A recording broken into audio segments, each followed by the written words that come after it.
Cafe anyway. Okay. Mike's Daily Podcast. FF episode 2415, 2415, and Mike Matthews. It's the show that is called Mike's Daily Podcast. And this is the podcast show where I go on here at Cafe Anyway, located somewhere in Podcastro Valley. Hey, we have things like the podcast picture, which I guess doesn't matter to you unless you're on the website. Sure. Mike's Daily Podcast.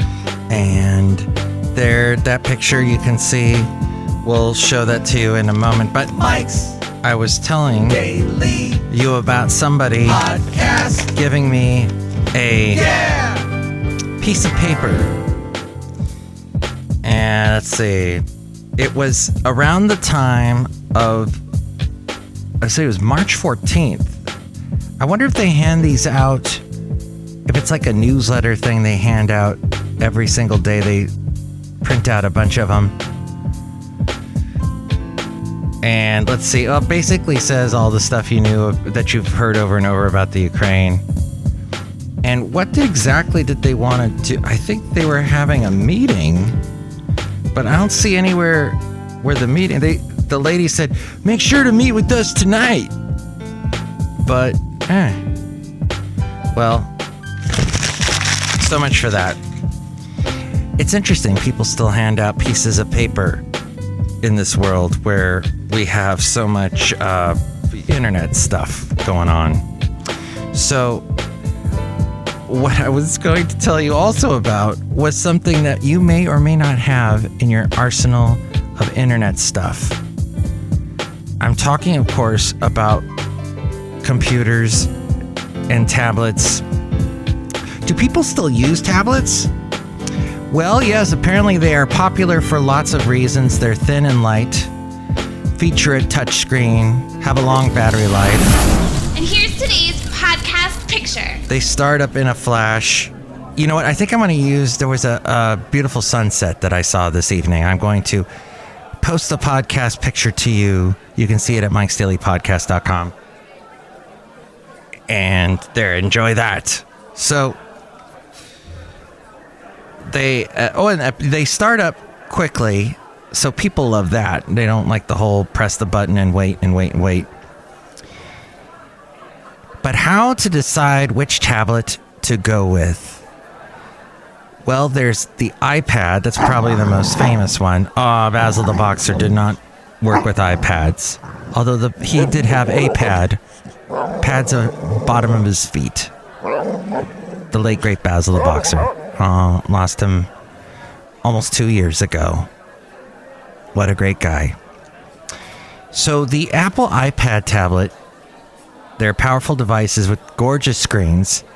They support an optional Apple Pencil, which you can, touch the screen with and do drawing and whatnot. And it also has Siri, a personal assistant that lets you use your voice to interact with the iPad. And it's interesting, there's also the Amazon thing, the Amazon Fire or Kindle or something. And that, that is equipped with Alexa. So I think I just turned on some device probably near you. If I am being played rather loudly in your living room. If I am, then wow, that's amazing because I don't have any listeners. I don't know how you are even listening because I don't have any listeners. This is 0 plays on this podcast, 0 downloads, and 0 everything. It's the only podcast of its kind with no listeners at all. But I got lots of people here at Cafe Anyway. Hear them there making so much noise. I was thinking about Dierks Bentley today. Dierks Bentley is a country singer. Was pretty popular, I'd say like 20 years ago. Is when he first came out. And maybe a little bit later than that. But I did an interview with him when he first came out. He had a song called What Was I Thinking? And he ended up having about 10 years of success. Came out with some good songs. if you're not a country fan, I have a feeling that you would have liked his stuff. And if you were a country fan or are a country fan, you would have liked his stuff. It was interesting lyrics, usually great beat, interesting songs. And I'm trying to look here at the CD rack that I have, my CD library. Yes, I still have CDs, and I do not see any Dierks Bentley because my face is right by the D section, and I alphabetized Dierks with a D. First word, first name, etc. Okay, all iPads, they offer a Wi-Fi version or a Wi-Fi plus cellular option. Interesting. So it's like a phone, a big old phone. iPads are very secure. That's the big Apple thing. You have access to the App Store for more than 1 million iPad apps. Then there's the Android edition. More than a dozen companies sell open source Android powered tablets, which range in size from 5 to 13 inches. But most of them are 8 to 10 inches screen size. Since the Android is part of the Google family, most of these tablets have popular Google apps on them. Chrome browser. The Amazon does not have Chrome built into it, as I discovered. It's got something called, what is it? It's not Safari, that's the Apple thing. It's got some weird name. At any rate, so the Google ones offer you a bunch of Google apps, and if you're a Google person, then you're happy. Some Android tablets even let you expand the tablet's storage via a micro SD memory card, which is like with the cellular phones that are the Android variety, let you expand the memory, where Apple phones, not so much. You gotta buy the phone itself with the installed huge memory. As we go outside a cafe anyway, we're bringing Mike's Daily Podcast somewhere in Podcastro Valley, the last place on earth. Several tablets run on Microsoft's popular Windows 11 operating system in sizes that go all the way up to 15 inches, and some models feature a removable keyboard to convert the device from a laptop to a tablet, making them great for work and play. And they've been doing this for a while.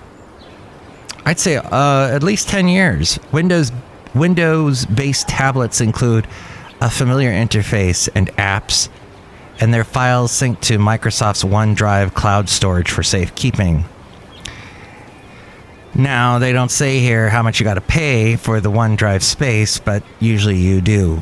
A built-in Windows Store can download new content to your device, and because all Windows supports all kinds of accessories,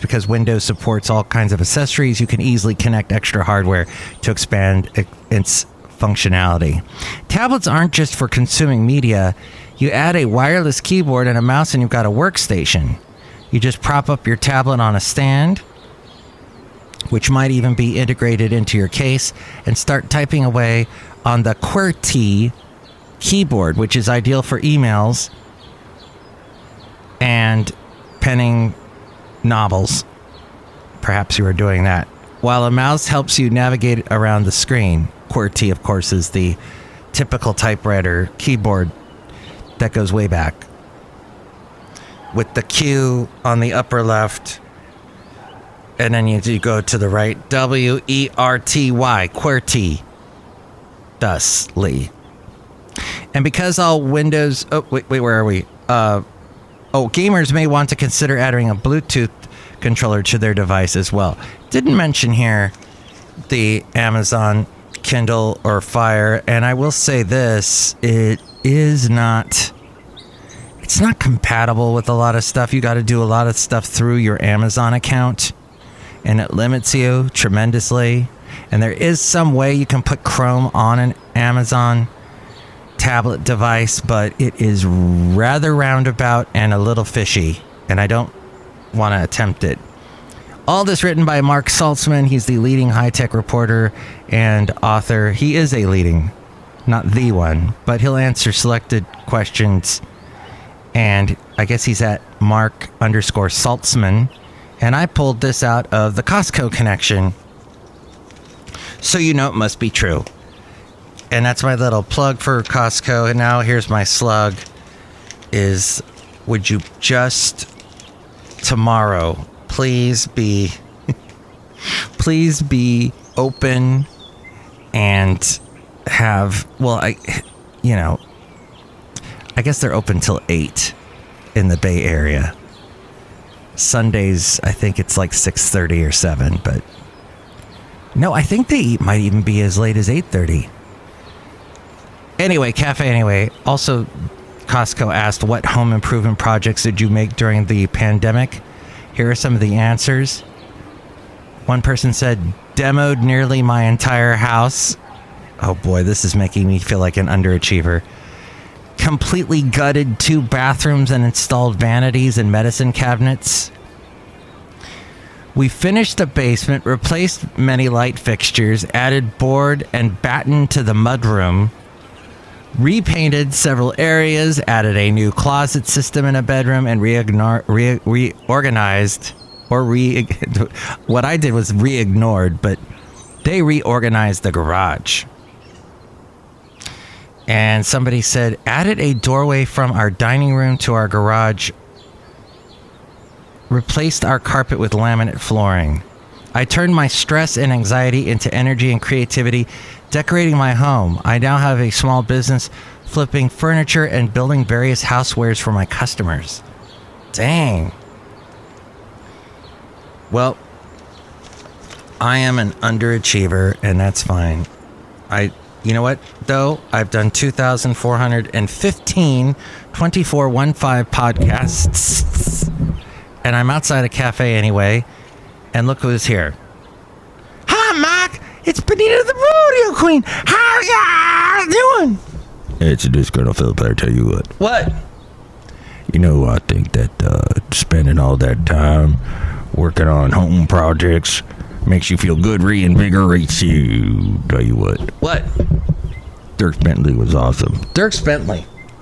Thank you for bringing him back up again, because Dirk Bentley is, I have it I'm going to have to put it on the website.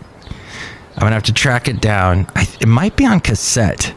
Do I already have Dirk Bentley on the website? Oh my gosh. You know, you can find all the past podcasts, and you can also check out some of the interviews at mikesdailypodcast.com. It's a little plug for myself. But let's see. There's Kai Alfred Hillig, who I interviewed a couple times. There was the band Cure for Gravity. That's a wonderful band. I've had them on a couple times. Let's see. We had the band Dead Cat Hat, an unfortunate name. Dirk Bentley, he is on the website. Oh my. That's right. I did interview him. And let's see. I wonder if it sounded. Let's see if I can put this through. I'll give you a little snippet of it. Call now. 336 MM Daily. Let's see here. I'm going to. You can use your damn it if it's easier. Don't worry, I will cross my eyes so I can't see your secret mouth. What is it? It's a Manuel, guys. It's a Manuel. Manuel's. Now, I'm not much into clothes. Well, there's a guy out here named Nudie. Nudie. California made all these great rhinestone suits for Porter Wagner and all sorts of Buck Owens, of course, one of the first. Okay. I do not sound the same, do I? You heard me for a split second. But Dirk Bentley was talking about Nudie. Nudie was the fashion designer for a lot of Nashville clothes, came up with some really cool looking shirts for men. I think he might have even done some women's clothes. But there you go. So you can hear that whole interview at mikesdailypodcast.com. I'm a little bit embarrassed by my youngest sounding voice. Well, gee, Dirk Bentley, it's so nice to meet you. But you can hear that whole thing. Go to mikesdailypodcast.com in the interview section, and there's a link that will take you to the interview. Look who else is here. Outside a cafe anyway, somewhere in Podcastro Valley. Hello, Mike. I make the delicious root beer. Have some right now. I'm going to drink your root beer. I don't really want to drink the root beer, but okay. You know, I realize now everybody on the planet has a podcast. Speaking of country music, Alan Jackson had a song called Gone Country. Today, the whole world's gone podcasting. Everybody's podcasting. Everyone. Today, I heard that there are several wrestlers that have podcasts. Basically, any type of personality. The pop singer Dua Lipa's got a podcast. And there's just no way, absolutely no way that an independent person doing a podcast that, you know, if you're a no name, it's very difficult. So spread the word, help out the no names is all I'm asking. There's my Dierks Bentley CD. Oh my gosh. Spent the whole show trying to... Yeah, Long Trip Home. Oh, Long Trip Alone. That's what it is. Every Mile a Memory. That's a good song. Let's see. There's also Free and Easy Down the Road I Go. Some great stuff. So, and then I have also an EP, a 6-song sampler that featured What Was I Thinking on it. And there was... Yeah, that was the only hit off of this. Oh, I Wish It Would Break. No, that wasn't a hit, but yeah. And he's right next to my Dwight Yoakam collection, which I never got to interview Dwight Yoakam. Dang it. I mean, I still could. He's alive. Maybe he hears this podcast. I did know his drummer, Jim Christie, for a long time. I don't think he's drumming for him anymore. Jim is now, or last I heard, Jim was drumming for Lucinda Williams. But Jim was quite a celebrity. Everybody enjoyed Jim Christie, who would run into him and see him play. And he'd play for just about any local band in Ventura. So there's my little thing for that. Mike, drink the root beer. I'll kill you. All right. Excellent. Okay, I wanted to go into a YouTube channel that I enjoy called Island Hopper. And this guy, I forget his name, but he goes to all these islands, obviously, thus the name, and all these places in South America, and all. Now he's in Europe, now he's in Germany, and he's in Munich, or he was in Munich the other day, and I was just remembering how fun that place is, and how there are many Brewmaster, and that they have the Hofbrauhaus with their beer, and it's a lovely place, and I actually had a sip of beer, my mom's beer, when I was in Germany, when I was just a kid. My late mom let me have some of her beer. How was it? Is it good, my root beer? Oh, boy. It's almost as good. But I think yours is slightly more alcoholic. Next show, it's going to be somebody I think you know by the name of Madame Rootabega, Valentino, and Bison Bentley. And spread the word of your favorite no-name podcasters, and let the whole world know of your favorite no-name podcasters. And you can contact me and tell me your favorite podcast. 336MM Daily. 3 + 3 = 6. MM as in Mike Matthews. Daily as in what this podcast has been so far. A couple days, I think, or yesterday, or anyway. Cafe Anyway will try and continue on to be daily. And tell all your friends. And more ways to contact me. Here's a friend. Mike's Daily Podcast is written and produced and performed by Mike Matthews. His podcast is super easy to find. Download or listen to his show and read his blog at mikesdailypodcast.com. Email Mike now at mikesdailypodcast@gmail.com. See you tomorrow. Bye.